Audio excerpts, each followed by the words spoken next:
All right, this is the follow-up to that blown up CX-5 trans. That pan is absolutely full of the one-way clutch. This little dude. So, this is what the one-way clutch looks like right now. It has blown up, ground down, filled the magnet.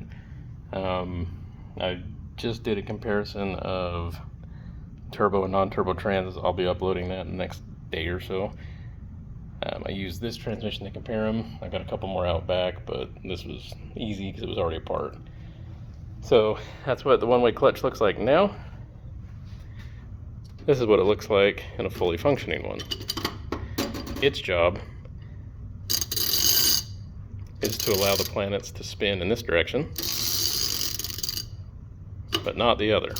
Holds the gear train going one way. The little reverse clutches push up against that. So what this was doing and why that was slipping all over the place is because those broke. These little guys flip up and they catch in here, and that's what prevents it from going backwards. So this is called a ratcheting one-way clutch, diode, sprag, whatever you want to call it. It has a bunch of names. Turns that way. Not supposed to allow movement the backwards way. When it does, it spins, can't grab. That's why that other one was slipping in the video.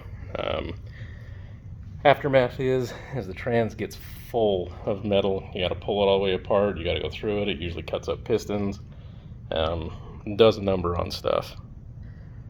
So what this one's going to need is the rebuild, because the clutches are all full of crap, cleaned out, new one-way clutch. Everything else in there looked actually really nice. There was no planetary damage, so that's all reusable. Nothing major there, but that's what'll take care of the CX-5 trans.